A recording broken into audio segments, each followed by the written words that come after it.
Halo Sobat Informatika, di video pembelajaran kali ini kami akan mereview sebuah video dari channel Pak Coding yang berjudul Teori Bahasa dan Automata, bagian Finite State Automata. Langsung saja simak videonya. Assalamualaikum warahmatullahi wabarakatuh. Saya Yuni Anggraini akan menyampaikan tugas dari Pak Sabir. Finite State Automata atau FSA. Apa itu FSA? Finite State Automata adalah mesin abstrak berupa model matematika dengan masukan dan keluaran diskrit yang dapat mengenali bahasa paling sederhana. Mekanisme kerja PSA dapat diterapkan pada analisis leksikal, teks editor, protokol komunikasi jaringan. Rumus masalah, arti bentuk simbol pada graf transisi FSA. Keterangan, initial state ditandai dengan busur tanpa arah state. Lingkaran menyatakan state. Label pada lingkaran adalah nama state. Busur menyatakan transisi atau arah perpindahan state.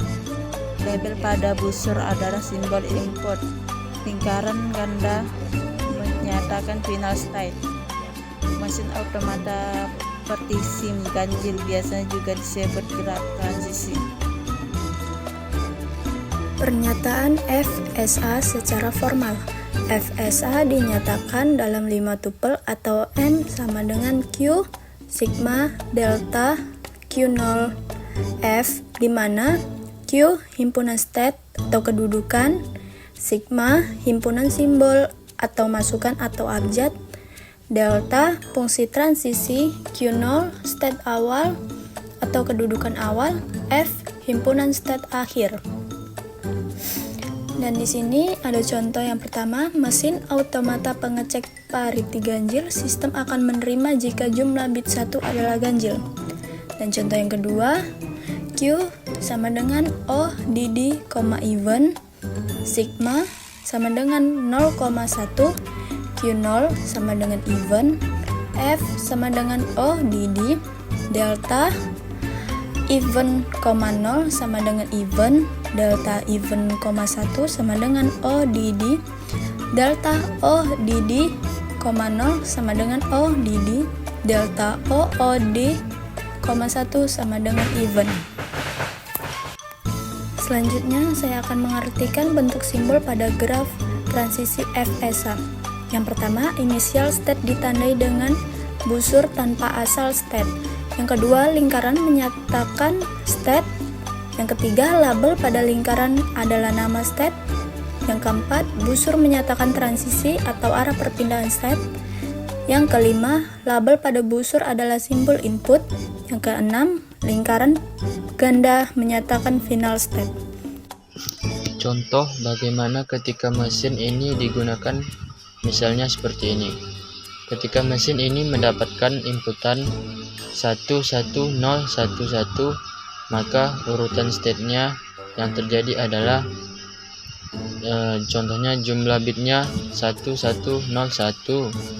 Seharusnya mesin ini bisa menerima inputan ini, karena suatu inputan ke string dikatakan dapat diterima jika berakhir di final state. Contohnya dari event menerima inputan 1 ke odd, dari odd menerima inputan 1 ke even, dan even menerima inputan 0 ke even.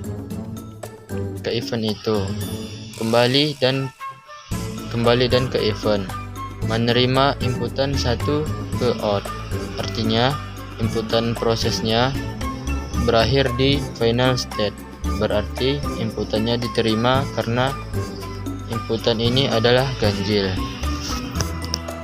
Dan ini adalah contoh inputan tidak diterima, misalnya 101.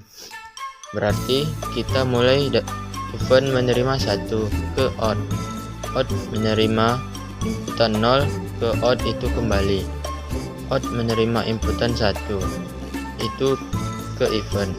Karena tidak ada lagi inputan, berarti prosesnya berakhir di state even. Nah, state even ini bukan final satu state, karena bukan final state, maka inputan stringnya ditolak. Karena ditolak, berarti nilai bitnya tidak ganjil atau genap. Berdasarkan pendefinisian kemampuan merubah state-nya, FSA dikelompokkan ke dalam dua jenis, deterministic finistic automata, non-deterministic automata. Nah, itu dia review jurnal kelompok kami. Like kalau kamu suka dan dislike kalau nggak suka. Kita ketemu di video selanjutnya.